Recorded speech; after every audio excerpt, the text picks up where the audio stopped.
Hi everyone, I'm Anynewprovince, and this week we're going to find out if Canker Abomination is possibly Pauper Playable. Ultimate Masters is finally legal for play on Magic Online, which means all of the sweet downshifts that came with it for the Pauper format can now be tried out. For our first week in this new format, we're trying to power out the enormous threat that is Canker Abomination on turn 2 before our opponent has a chance to commit any creatures of their own. Canker Abomination costs 2 generic and 2 hybrid Golgari mana. It's a 6/6, but it enters the battlefield with a -1/-1 counter on it for each creature that target opponent controls. I wanted to build a deck that focused on Canker Abomination entering the battlefield with as few -1/-1 counters as possible, and that's how I arrived at this deck, Quick Canker. Before I get into the deck tech, I just want to let you know that you can like the video or subscribe to the channel down below. I'd seriously appreciate it. It's a great way to let me know you've enjoyed everything, and it really encourages me to keep making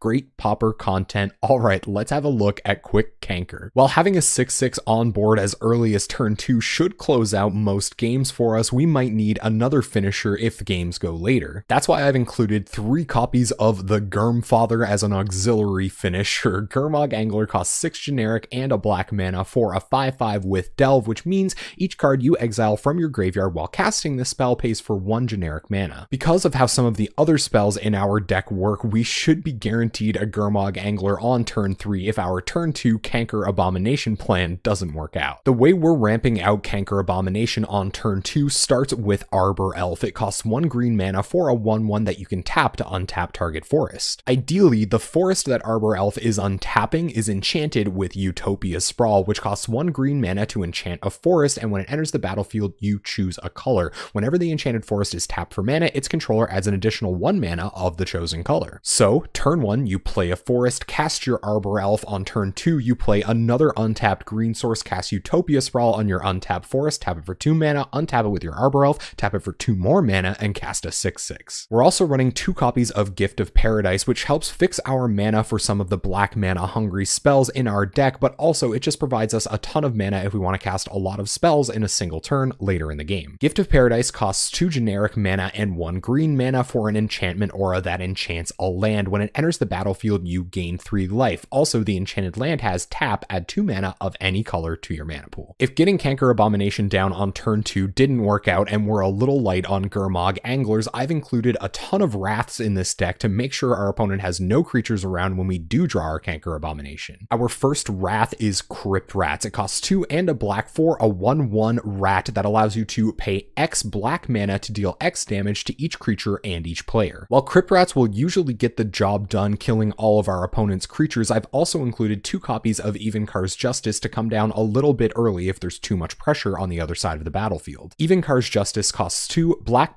for a sorcery with buyback 5, which means you may pay an additional 5 generic mana as you cast Evenkar's Justice. If you do, put this card back into your hand as it resolves. Evenkar's Justice deals 2 damage to each creature and each player. While we will be wrathing the board pretty consistently with our 5 main board wraths, I've included some other situational removal to deal with specific creatures the wraths may not be able to deal with. First, we have 2 copies of Disfigure. It costs 1 black mana for an instant to give target creature -2/-2 until end of turn. Disfigure is great when you're playing up against fairies or if you have to kill a ninja before it gets too much value for your opponent. We're also running 2 copies of Chainer's Edict, which costs 1 and a black for a sorcery that causes target player to sacrifice a creature. You can cast it again out of your graveyard by paying its flashback cost of 5 generic mana, 2 black mana. Once we've wiped the board, an Edict effect is very good for picking up any creatures that are too large for our wraths like Crypt Rats and Evenkar's Justice. Also, we're generating so much mana that we'll be able to cast Evenkar's Justice twice in a single turn early on. Next up, we're running some specific 4-drops that we can ramp into on turn 2 if we haven't found a Canker Abomination. The first turn 2 4-drop we'd love to cast is Thorn of the Black Rose. Thorn of the Black Rose costs 3 and a black for a 1/3 human assassin with Death Touch, and when it enters the battlefield, you become the Monarch. Being the Monarch means you draw an extra card at the end of each of your end steps, which sounds pretty sweet, but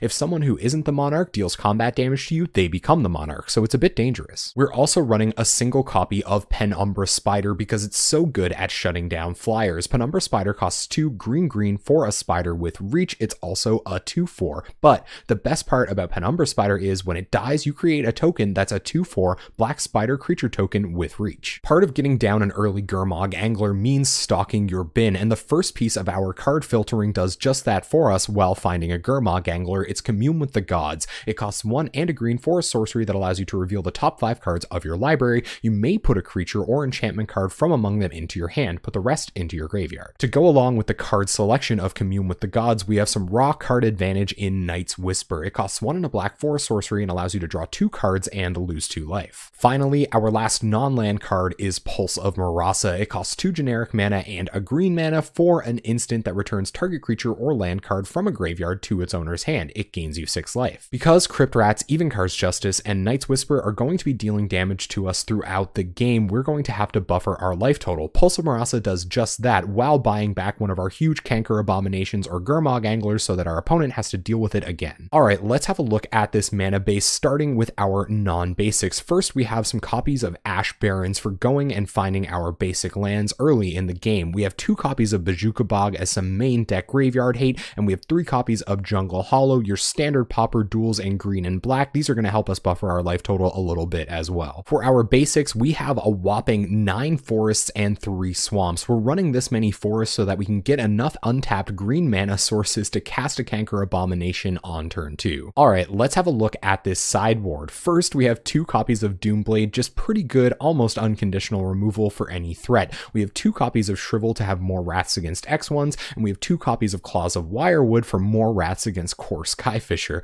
We have a single copy of Serene Heart for dealing with Boggles, 2 copies of Pulse of Murasa for gaining more life against Burn, 2 copies of Nihil Spellbomb to control the graveyard of control decks, another copy of Penumbra Spider to reach up and grab those fairies, another copy of Thorn of the Black Rose for slower decks, and 2 copies of Duress to fight counter spells or potentially a combo. And there you have it, quick Canker. We're going to be taking this deck into a league at twitch.tv/Anynewprovince this Tuesday night at 7 p.m. Atlantic time. We're there every Tuesday night playing Possibly Pauper Playable decks. Before I go, I just want to remind you that you can like the video or subscribe to the channel down below. I'd seriously appreciate it. It's a great way to let me know you've enjoyed everything, and it really encourages me to keep making great Pauper content. Thank you so much for watching. I hope you enjoyed this deck tech, and hopefully I'll see you on Tuesday night.